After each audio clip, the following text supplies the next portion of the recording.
obrigação de doar algo de nós à vida que nos serve.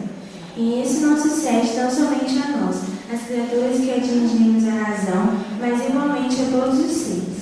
Minerais fornecem agentes químicos, vegetais distribuem utilidades múltiplas. No reino animal, milhões de vidas trabalham e se sacrificam ao benefício do homem. Camelos que os transportam, ovelhas que os vestem, cães que auxiliam e bovinos que o alimentam. Todos nos achamos convocados a entregar a nossa cooperação pelo bem geral. Acontece, no entanto, que na criatura humana, o discernimento conquistado cria o problema da livre aceitação do dever de servir. Todos nos reconhecemos indicados para oferecer o melhor de nós para que apareça o melhor dos outros em auxílio de todos. Desfrutando, porém, do atributo divino de contribuir conscientemente na criação universal, e não constando a violência da obra de Deus, o homem, muitas vezes, quando se vê compelido pelas forças da vida a fazer o melhor de si, a benefício do progresso comum, oferece ingredientes negativos à engrenagem do destino, que ele próprio se incumbe de suprir depois do erro cometido, dependendo tempo e força para reajustar aquele mesmo desequilíbrio. Consideramos a nossa parcela de trabalho na economia da existência. Importa observar, entretanto, que a qualidade de observação doamos de nós e o modo pelo qual entregamos a cota de serviço ao mundo, junto às pessoas e ocorrências que nos servem, porque, embora sejamos livres no espírito e responsáveis na ação, todos na essência somos canais vivos de Deus. Autor Emmanuel, psicografia de Chico Xavier, livro Encontro de Paz.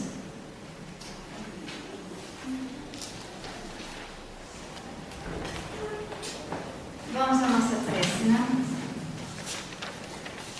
Amado Jesus, divino mestre, companheiro, amigo de todos os homens, espiritualidade amiga, benfeitores espirituais, que tem incumbência de proteger, de amparar a nossa casa.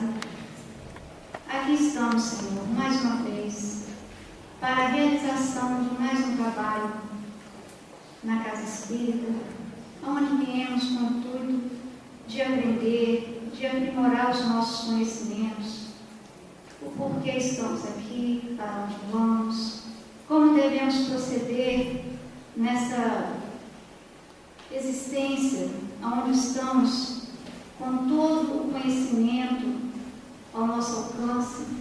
Basta que a gente se esforce para alcançar o conhecimento, que possamos nos esclarecer cada dia mais, pondo em prática essa doutrina que nos esclarece e nos ilumina nossos caminhos. Obrigada, Jesus, obrigada, espiritualidade amiga, por tudo que nos concede cada dia.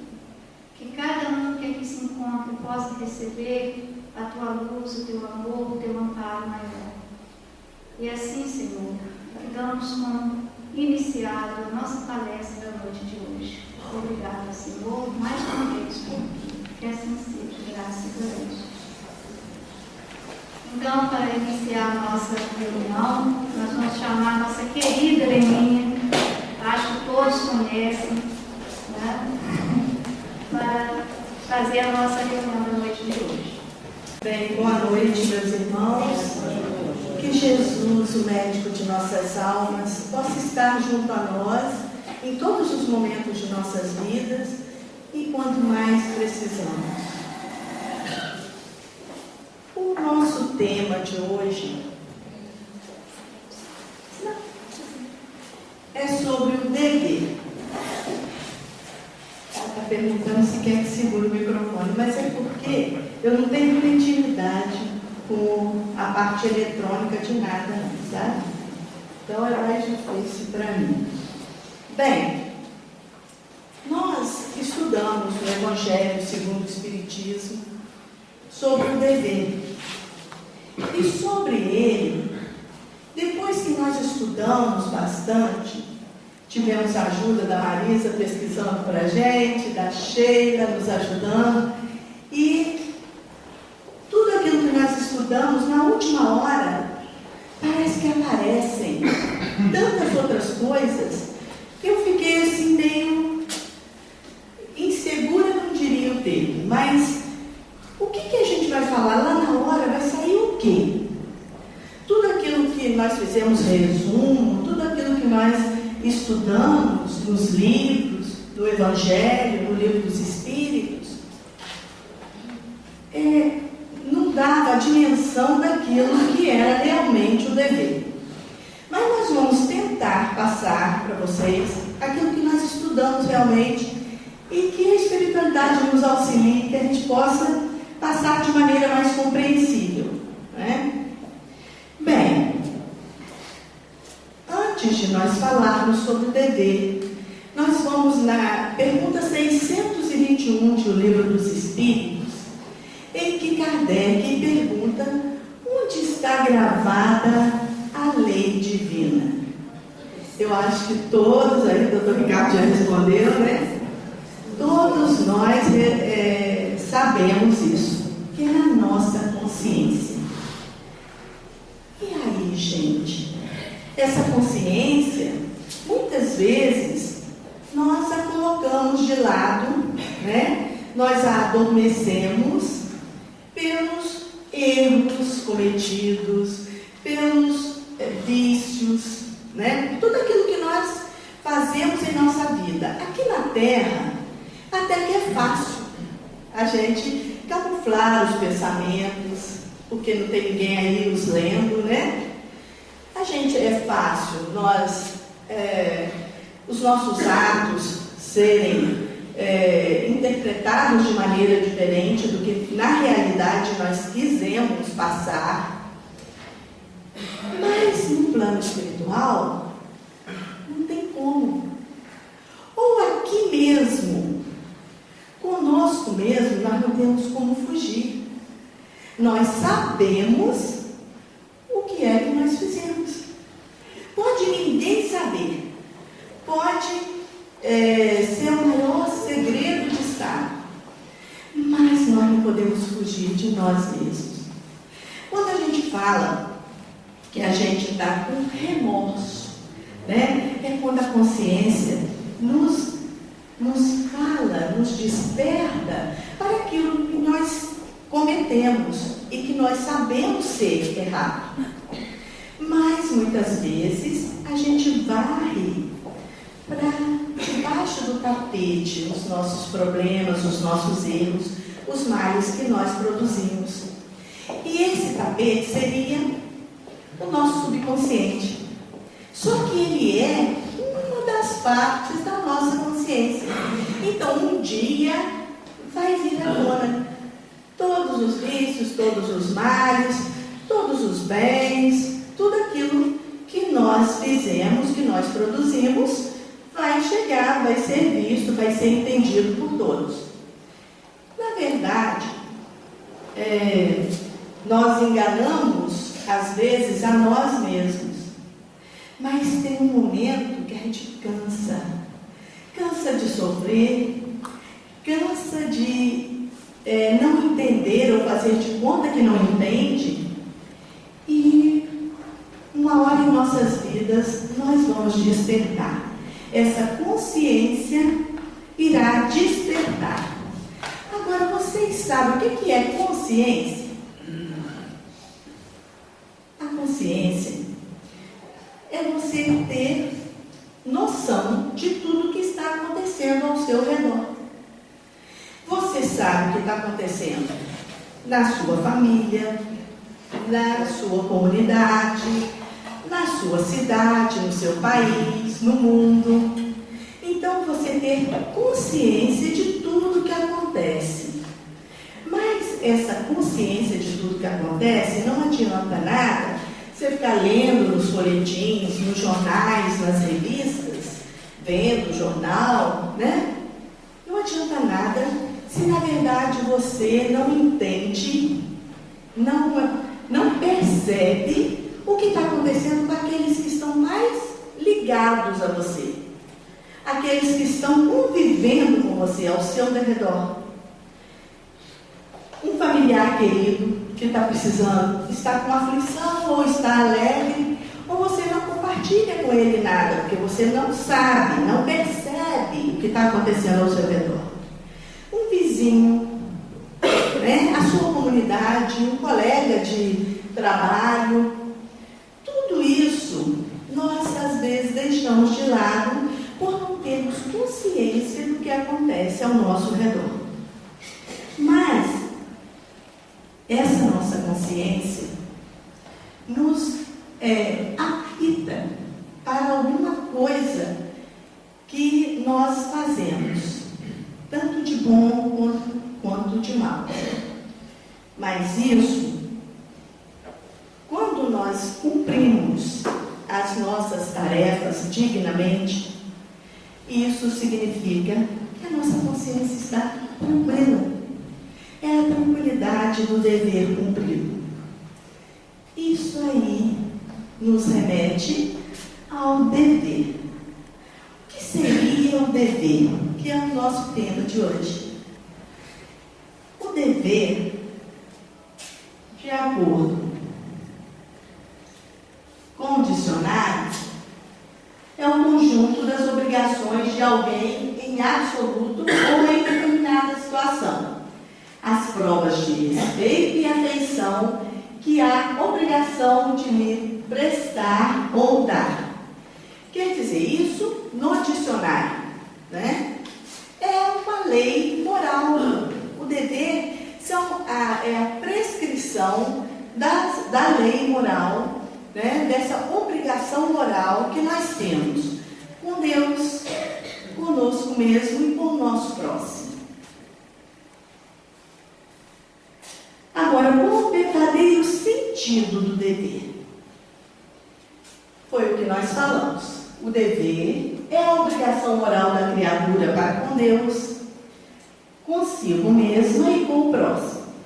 O dever está presente tanto nos atos mais simples quanto nos mais elaborados, mais elevados das nossas vidas. O dever é a obrigação moral da criatura para consigo mesma, primeiro, e em segundo, para com os outros. Evangelho segundo o Espiritismo. E nós pegamos, então, uma parte em que fala do dever consigo mesmo. Nós lemos, vamos até ler uma parte para vocês entenderem, que fica muito mais explícito.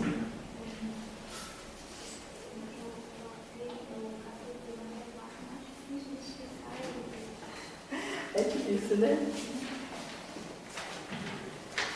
A Marisa passou para a gente que ela achou no livro do Irmão X uma parte chamada Ficha, em que ele conta que João Mateus, que era um distinto orador espírita, pregador da doutrina e do Evangelho na seara espírita, na noite em que ele completou 50 anos, ele se reuniu com o pessoal lá do centro, fez uma prece de agradecimento, foi se deitar. O interessante é que durante o sono físico, ele recebeu uma orientação, porque ele achou que ele estava tão leve, que ele ia para o paraíso. Embora espírita não acredite em paraíso, mas o João Mateus achava que ele iria. Chegando lá no plano espiritual, aqui, né, no plano espiritual, ele resolveu que gostaria de ir para o paraíso. Só que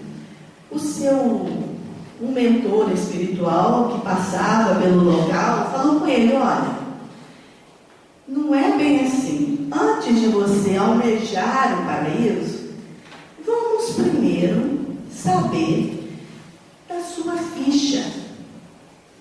E ele ficou espantado quando ele leu determinadas coisas na ficha que o mentor espiritual deu para ele. Então estava escrito assim. Vamos ver se isso condiz com alguma ficha nossa, alguma coisa que nós fazemos na vida, né? Ou não prestamos atenção. João Mateus, renascimento na Terra em 1904. foi quando ele renasceu.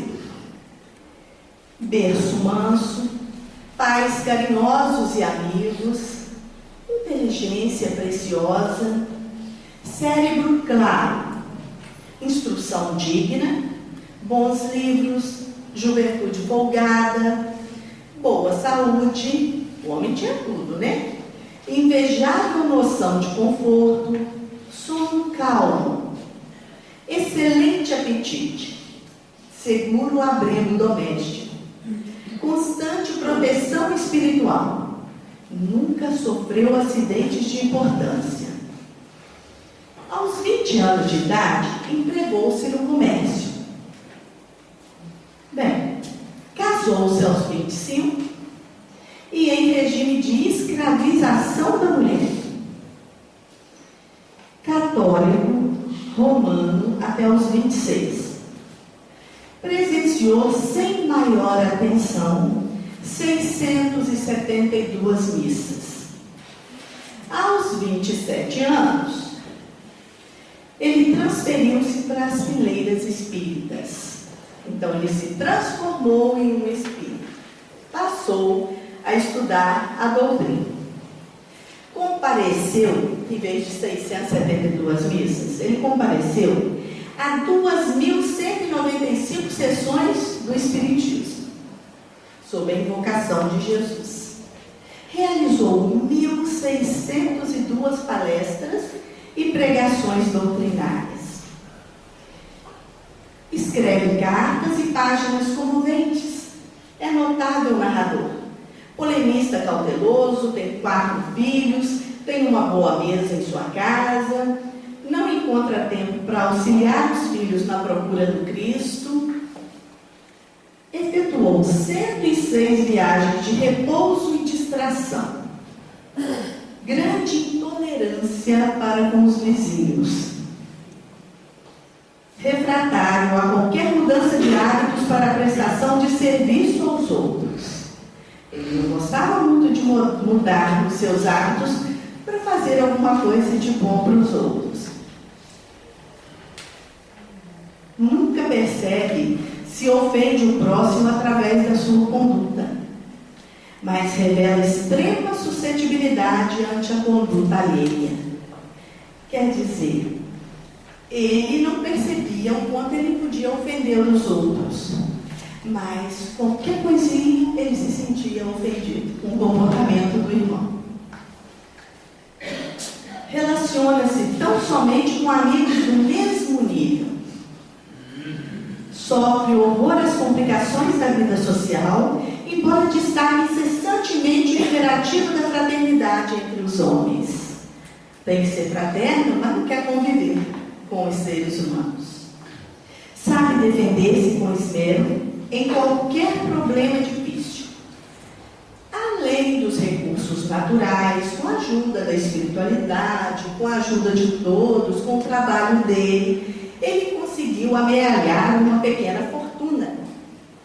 Então ele tinha imóveis, ele tinha dinheiro, né? Ele tinha assim, uma pessoa vivendo numa situação dessa é bem confortável aqui na Terra, né? Tinha tudo, não tinha sofrido nada praticamente, né? Para Jesus, que o procurou na pessoa de mendigos, de necessitados e doentes, ele deu durante toda a vida 90 centavos. Para cooperar no apostolado de Cristo, ele ofereceu até R$12 para algumas obras, né? Então, chegou uma continha na ficha dele, débito. Só que na hora que ele foi ler o débito, foi um problema sério. Porque quando ele ia ler o item referente às suas dívidas, ele acordou. Estava de manhãzinha, ele acordou e foi encontrar-se com o pessoal do centro espírita. Contou para eles o que tinha acontecido. E falou: olha, eu apavorado, estou transtornado, porque mostraram tudo que eu fiz e o que eu não fiz. Me mostraram, na verdade, o que eu deixei de fazer. E agora eu quero modificar. Eu quero modificar a vida. Eu quero passar a ser outra pessoa. Eu vou me melhorar. Há muito tempo, eu fico pensando nas crianças abandonadas, nos problemas que as pessoas têm. E eu gostaria muito de ajudar. Então, meus amigos, amanhã nós vamos nos reunir na minha casa e vamos começar a organização dessa casa de amparo aos pequeninos.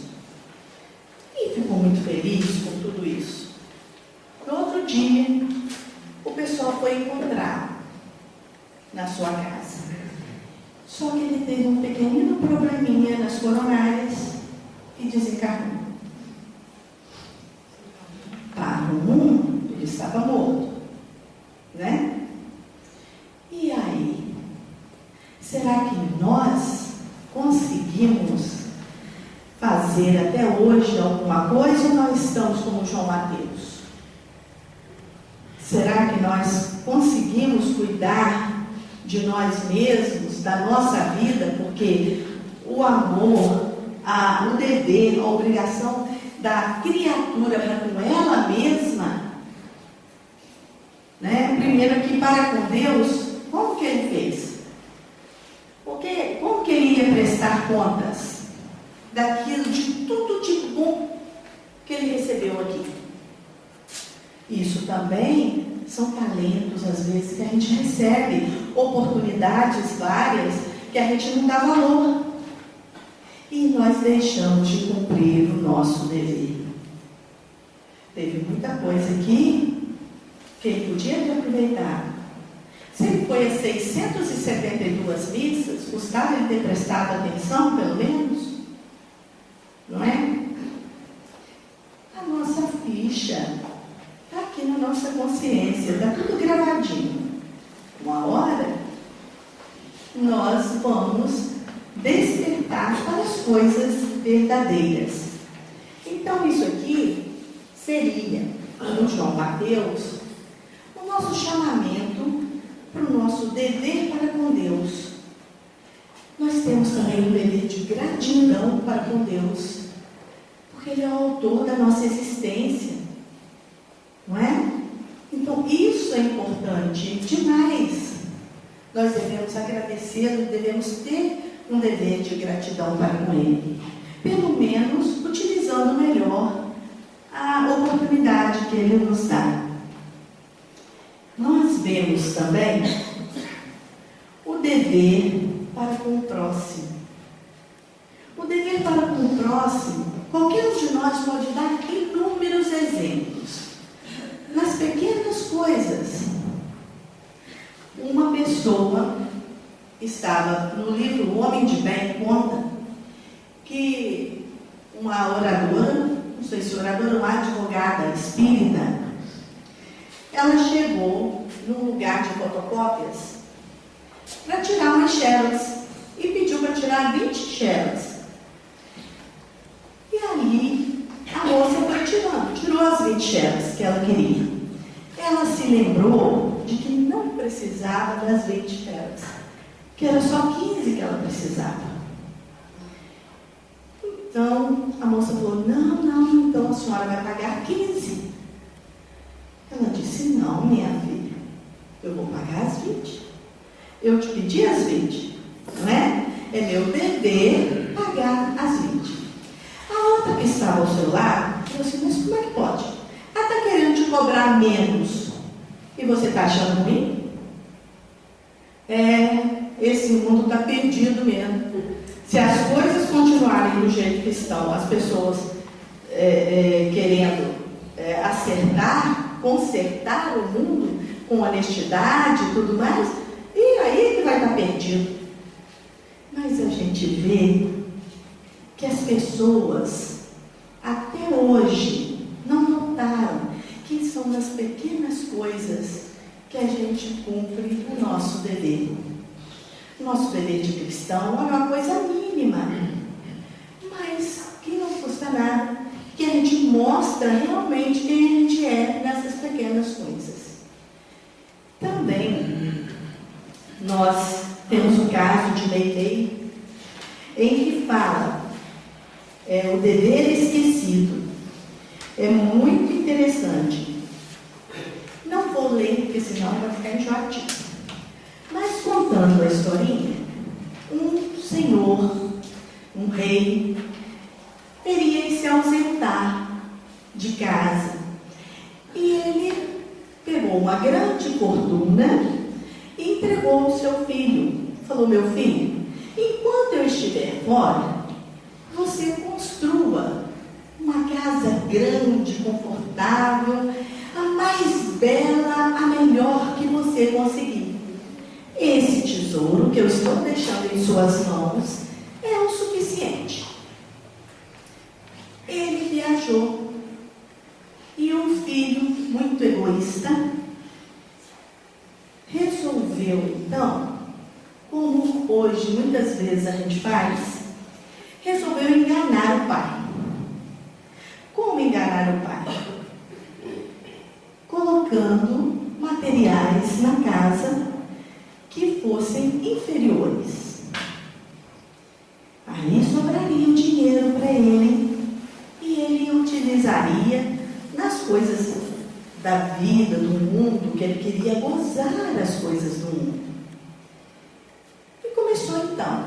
Se precisava pôr um mármore muito precioso, ele comprava uma madeira barata. Se precisava colocar uma pedra sólida, ele colocava terra batida.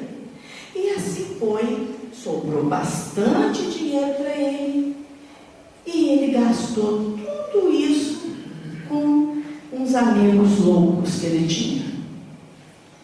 O pai voltou, o rei voltou.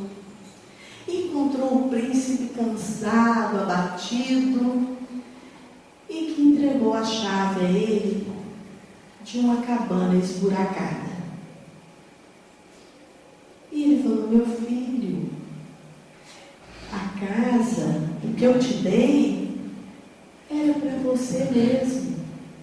Era para você construir para você. Então, embora não seja a casa que um pai quer para o seu filho, mas o que eu vou fazer? Foi a que você escolheu, então deve estar boa para você. E entregou a chave a ele da cabana esburacada. Então nós podemos fazer algumas apreciações concernentes ao dever nesse sentido. Por quê? O que seria o rei? Pode falar. Deus. O rei seria Deus. E o príncipe? Cada um de nós pode ser um príncipe. A humanidade. Qualquer um de nós pode ser esse príncipe. E o tesouro que o rei deu para que a pessoa construísse a moradia da sua alma. É a vida que Deus nos empresta como oportunidades de conseguirmos evoluir, de conseguirmos progredir através do cumprimento dos nossos deveres. E muitas vezes, o que é que nós fazemos? A maioria das vezes, nós não sabemos utilizar essas oportunidades, nós perdemos um tempo precioso da reencarnação, que nós temos essa ajuda fraterna, esse manancial de amor que o Pai nos oferece e que nós poderíamos aproveitar, evoluir, fazer para nós e para os outros, para os nossos semelhantes. Porque a partir do momento que nós fazemos os outros felizes, nós somos felizes. Então, gente, as pessoas que cumprem os seus deveres, aproveitar esse tempo podem receber as recompensas que o Pai oferece, não é? Do dever cumprido, a consciência, a tranquilidade, a serenidade. Quantas vezes nós estamos enfrentando problemas diversos, reveses na vida, turbulências, tempestades, problemas de todo tipo, e a gente não consegue superá-los. Existem aqueles que os superam com facilidade. Mas se acontecer mais de uma vez problemas, por que a gente acha que nós não somos capazes de suportar tudo isso? Isso, se nós olharmos do nosso lado, nós vemos criaturas em nossa própria família, em nosso lar, em qualquer lugar, que estão passando problemas, se não formos nós mesmos, porque todo mundo é igual perante a dor, não é? Então, nós vemos que é difícil a gente cumprir o dever da gente. Por que é difícil? A gente estava falando aqui que o rapaz, o príncipe, não cumpriu.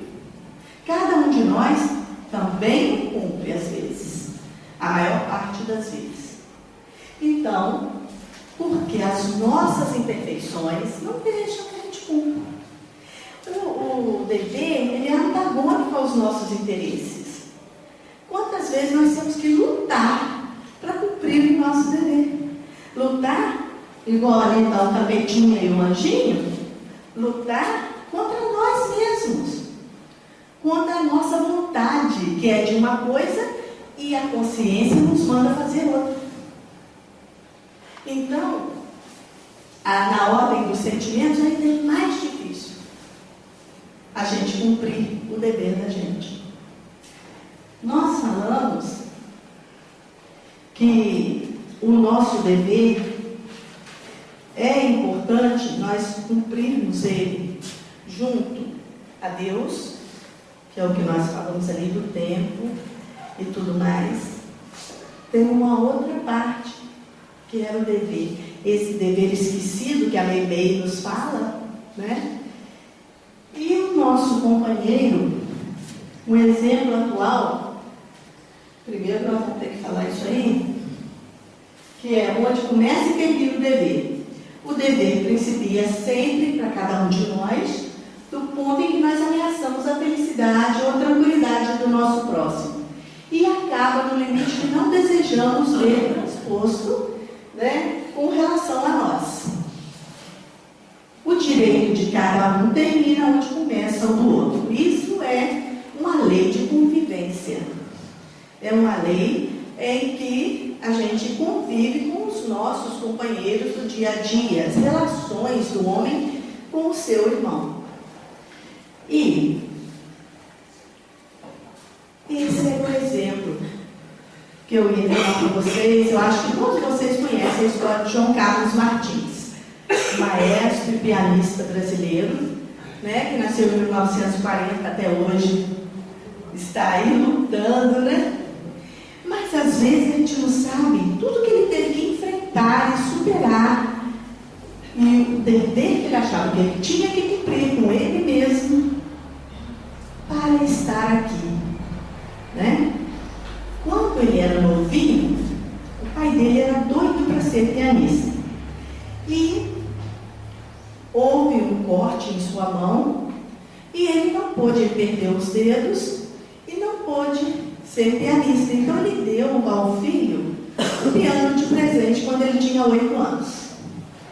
E o menino estudava 6 horas por dia e de repente, embora todos os problemas de saúde que ele tinha, o menino sempre, ele apareceu como se fosse um tumor, alguma coisa no pescoço, e esse tumor, toda vez que ele comia, vazava pus. Então era uma coisa difícil para ele. Mas ele superou isso, passou um tempo, e ele foi começando a ganhar prêmios internacionais.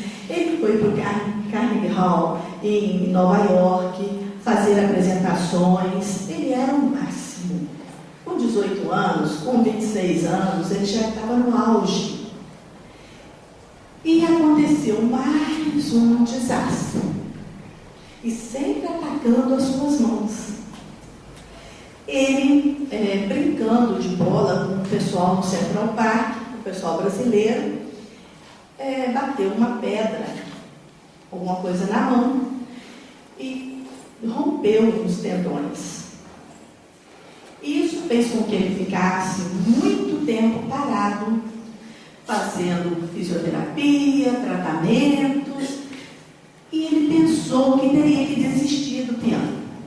Mas alguma coisa dizia para ele: não desista, não desista. Você tem que completar a obra de Johann Sebastian Bach, que era um alemão, compositor maravilhoso, para o teclado. Ele tinha que passar, ele falou que ele ia fazer isso em vida. E ele voltou novamente, com muito esforço, para poder ser o pianista que era. Então, uma vez na Bulgária, ele, depois de um concerto, ele conseguiu ser assaltado. A pessoa deu um golpe na sua cabeça e atacou as mãos.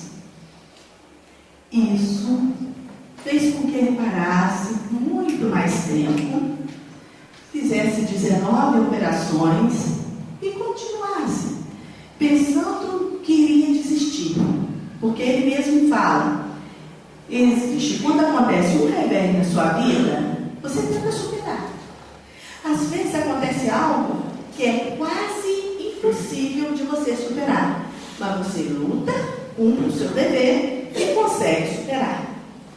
Mas existe, às vezes, coisas que você tem que se resignar. Você não pode ser conformista, você pode ser conformado. Você vai se resignar e aceitar aquilo que você não pode mudar. Mas o que você ainda pode mudar, você deve tentar. E isso foi acontecendo com ele, até que dessas vezes ele conseguia, com alguns dedos, bater nas teclas do piano. Mas sentia dores horríveis. E essa dor acompanhada de inchaço nas mãos. Ele resolveu então que ia ser professor de boxe, de alguma coisa assim, mudar totalmente e deixar a música de lado. Mas, com o passar do tempo, alguma coisa estava sempre na sua cabeça. Não, volte. Tanto é que eles fizeram um documentário, um filme sobre A Música Venceu. E ganhou vários prêmios agora e tudo. E ele diz que quem venceu foi a música. E ele conseguiu, mais uma vez, com esforço, cumprindo as suas tarefas, reger, em vez de tocar. Ele foi ser maestro. Só que ele não conseguia ler a partitura e usar a batuta ao mesmo tempo. Ele teve que decorar cada uma das notas musicais, que era difícil, mas ele conseguiu decorar cada uma para que ele pudesse reger orquestras famosas e tudo mais. Há pouco tempo, ele conseguiu também uma operação em que voltou a manipular, a mexer com a mão esquerda. E ele está aí, lutando. E ele não pensou só nele mesmo, não. Através da sua fama, daquilo que ele possui de bom, ele também ajuda crianças carentes, leva para o exterior, tudo levando a música, desenvolvendo a capacidade, as potencialidades de cada ser que vai junto com ele, que se desenvolvem muito bem na música. Então, a igualdade em face da dor é uma sublime providência de Deus, que quer que todos os seus filhos, instruídos pela experiência comum, não pratiquem o mal, alegando a ignorância de seus efeitos. Nós não podemos falar que não conhecemos. Nenhum de nós pode falar que não sabe sobre as leis divinas, sobre o dever a cumprir, sobre o que é certo ou errado, que a nossa consciência está aí para dizer, né? O discernimento, o que é certo, o que é errado. E nós nos perguntamos diretamente. E nós queremos respostas honestas. Você pode mentir para qualquer um, mas não pode mentir para você mesmo. Então, a dor é sublime. A dor, naquela parte da paciência, também no Evangelho, nos fala que a dor é uma bênção que Deus envia aos seus eleitos. Né? Que nós não devemos nos afligir quando essa dor bater em nós. Vocês já viram exemplos de pessoas que, mesmo sofrendo horrivelmente, elas conseguem superar tudo isso sem ser o João Carlos Martins? Hoje, nos dias de hoje, né? Pessoas que enfrentaram dores, enfrentaram dificuldades de toda espécie, mas que continuam trabalhando, continuam com aquele contentamento íntimo, com a paz na consciência, que ninguém vai tirar dele. Nós lembramos Sócrates, né? Que quando ele cumpria seu dever de mostrar ao mundo todos os conhecimentos, e ele foi condenado a tomar cicuta. E a mulher dele falou: mas isso é injusto? Não pode uma coisa dessa, você ser condenado a tomar cicuta, está errado, você só cumpriu o seu dever, é injusto. E ele falou: você queria que fosse justo? Quer dizer, era muito melhor ele estar com a consciência tranquila do dever cumprido do que os outros acharem que ele estava errado, mas ele achando que está certo. Então, gente, nós devemos ter um cuidado especial, né, com cada um de nós mesmos. O que é você cumprir o dever para com você mesmo?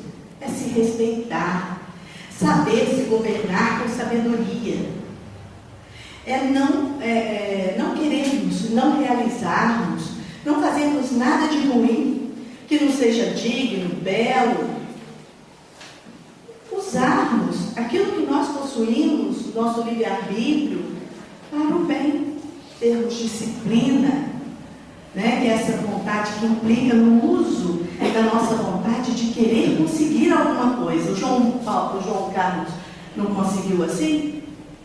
A gente tem que ter um foco, não é? Cumprir nossas tarefas dignamente, mesmo que sejam pequeninas, não importa. Se vocês vêm ao centro e limpam o centro, que importante, porque se não fosse assim, como é que estaria limpo? Se vocês vêm e conseguem fazer a roupinha para os recém-nascidos, conseguem distribuir a campanha do quilo, conseguem ir na usina e fazer a reunião, propagar a doutrina, divulgá-la no coração daqueles que estão necessitados, isso não é um dever para com o nosso próximo? A Marisa também me falou sobre a Celestina, uma moça portuguesa que, tadinha da Celestina, ela se equivocou na sua encarnação e resolveu mudar a trajetória da sua vida e tornou-se uma prostituta. Foi morar na casa de raparigas lá em Portugal, em Lisboa. E o rapaz que vivia com ela, que a levou para este caminho perante a sociedade, era muito distinto. Mas, perante as leis divinas, ele era muito afastado do que era moralmente aceitável e bom. E a Celestina passou a vida entre bebidas alcoólicas. Ela queria vestidos luxuosos, ela andava de maneira espalhafatosa, ela queria muitas outras coisas que o mundo podia oferecer. Por isso ela foi para essa casa de raparigas, iludida com as coisas que a vida, efêmeras da vida. E chegando lá, o tempo foi passando, ela era uma moça muito bem disposta, uma moça alegre, saudável. E com o passar do tempo, ela foi agravando ainda mais a sua situação. Porque ela começou, então, a abortar. Porque na vida que ela levava, como é que ela ia continuar bonita, esbelta, se tivesse muitos filhos? E o rapaz que a havia levado para lá também não aceitaria, não gostaria mais dela. E ela, pensando dessa maneira, resolveu a sua vida abortando várias vezes, cometendo vários crimes. Até que, como a maioria das raparigas portuguesas acontecia na época, ela desencarnou com tuberculose, porque não tinha ainda tratamento. E ela desencarnou, a nossa Celestina. Chegando no plano espiritual, ela estava acompanhada dos espíritos que ela acordou, a convivência aqui na Terra, aqueles que ela abortou, que ficavam chorando nos seus ouvidos, e outros mais, né, por todos os erros que ela havia cometido. Aí, ela pediu, ela sofreu tanto, ela ficou tão arrependida, que ela pediu para renascer. E para renascer junto àqueles pequeninos, junto àqueles espíritos que necessitavam, desde a tenra idade, de cuidados de uma mãe. Ela veio, reencarnou, nasceu no Rio de Janeiro, e lá ela participava, ela se tornou freira, ela era uma irmã de caridade. E lá ela trabalhava nesse hospital no convento, na roda exposta, né? Uma roda em que as pessoas colocavam, os enjeitados, as crianças abandonadas, colocavam ali, viravam, e as freiras pegavam e cuidavam dessas crianças. Levavam para adoção, cuidavam delas ali. E isso aconteceu com a nossa Celestina. Ela recebeu vários companheiros, a vida inteira se dedicou àqueles que ali ficavam. Ela pediu para renascer de uma maneira em que ela não tivesse atrativos físicos nenhum, porque assim ela não iria atrapalhar a sua encarnação no bem. E assim ela foi atendida. E a Celestina viveu no Rio, ajudando a inúmeras crianças, os filhinhos de outras mães que não tinham cabeça, que não tinham juízo, que não tinham condições e que levavam para este lugar. Ela passava dias e noites junto às crianças, trabalhando, até a exaustão física ela ficava.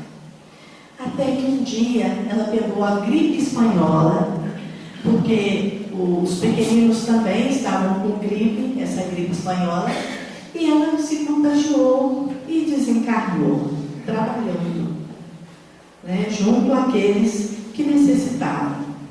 Quando chegou no plano espiritual, o recebimento foi outro. As companhias eram outras. Não daquela vez em que ela era Celestina e que tinha companheiros necessitados ali. Mas, embora ainda com muita coisa a resgatar, com muita coisa a cumprir, né, ela conseguiu aqui nessa encarnação cumprir o seu dever.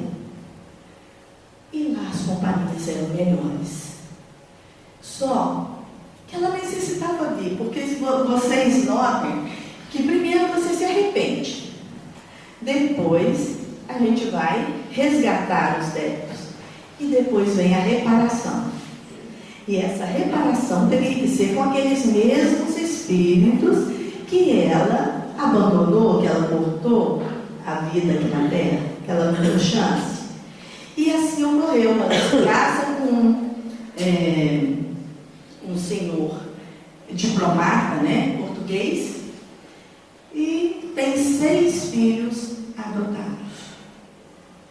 E consegue, ele e ela, ele era outrora que havia descaminhado ela na vida. Então, através de várias encarnações, eles conseguem saldar esse débito e cumprir o dever de doação, de amor, que todos nós devemos ter aqui. E fora isso, gente, nós lembramos o Chico Xavier, que é maior exemplo de doação ao seu semelhante, Madre Teresa de Calcutá, né? Aqui nós falamos do mal, nós falamos que o mal não dura para sempre. Todos nós caminhamos e temos certeza de que nós vamos ser felizes um dia. Então, a felicidade, o bem, é a fatalidade, é o que nós vamos ter um dia e ser um dia. Ninguém, por mais que a gente procrastine, a gente não vai empurrando com a barriga, uma hora você vai aproveitar o tempo. Você não vai mais empurrar. Você não vai perder reencarnações não cumprindo o seu dever. A gente vai conseguir cumprir, não é? Isso, no Amor Imbatível Amor do Divaldo, ele fala que não é uma coisa definitiva, que você nunca vai passar. Você vai passar pelas coisas, mas você vai evoluir. Qualquer um de nós pode evoluir. O homem que cumpre o seu dever, ele ama mais a Deus do que as criaturas e ama mais as criaturas do que a si mesmo. É ao mesmo tempo juiz e escravo em causa própria. Todos nós nos julgamos. Não existe céu ou inferno, lugar predestinado para você estar. A sua consciência dita o céu ou o inferno em que você vive, de acordo com seus atos. Na doutrina nos diz que a semeadura é livre, mas a colheita é obrigatória. Kardec, é muito importante nós lembrarmos Kardec. Kardec tinha uma humildade, apesar de todo o seu conhecimento, de um educador exemplar, de um homem de uma cultura maravilhosa, ele sofreu muito. E quando ele começou a tarefa dele, codificando a doutrina, ele perguntou ao Espírito de Verdade: como é que eu faço? E se eu não cumprir o meu dever? E se eu não conseguir chegar a bom termo aquilo que eu fui fazer a minha missão aqui na Terra? E os Espíritos tranquilamente falaram para ele: se você não conseguir, tem outro que consegue. Não existe um só aqui, né? O Pai se utiliza de vários elementos que podem estar em seu lugar. Se alguém falhar, tem outro que vai cumprir a tarefa, né? Mas a humildade dele em achar que ele não estava apto, né, a cumprir o seu dever aqui na Terra. Dever este que nos auxilia até hoje. Kardec, com o amor, com a divulgação da doutrina, que é a coisa mais importante em nossas vidas até hoje. O nosso companheiro Chico, que doou a vida inteira em coisas boas, no bem do seu próximo, pensando mais nos outros do que em si mesmo. A Madre Teresa de Calcutá, que renunciou às coisas do mundo em benefício dos seus semelhantes. Como eles, tem Gandhi, tem Albert Schweitzer, tem Anália Franco, tantos, Eurípides Barçanufo e tantos outros homens de bem, que na verdade, gente, quando nesse capítulo Sede Perfeitos, né, tem a parte do homem de bem. É aquele que não guarda rancor, que não tem desejo de vingança, que ama seu próximo, que vê em cada um irmão seu, que não tem preconceito, nem de raça, nem de credo, que quer ajudar as pessoas pelo simples prazer de ajudar. De fazer o bem pelo bem, sem esperar nada de volta. De amar a quem quer que seja. Não importa se é branco, se é preto, se é aleijado, se é do jeito que for. É um amor incondicional que o Cristo nos ensinou e que nós devemos ter em nossas vidas, para que a gente possa cumprir pelo menos um pouquinho da tarefa que nos cabe. Se for grande, se for pequena, o importante é a gente cumprir o nosso dever. Que o Pai Celestial possa estar junto a nós em todos os momentos.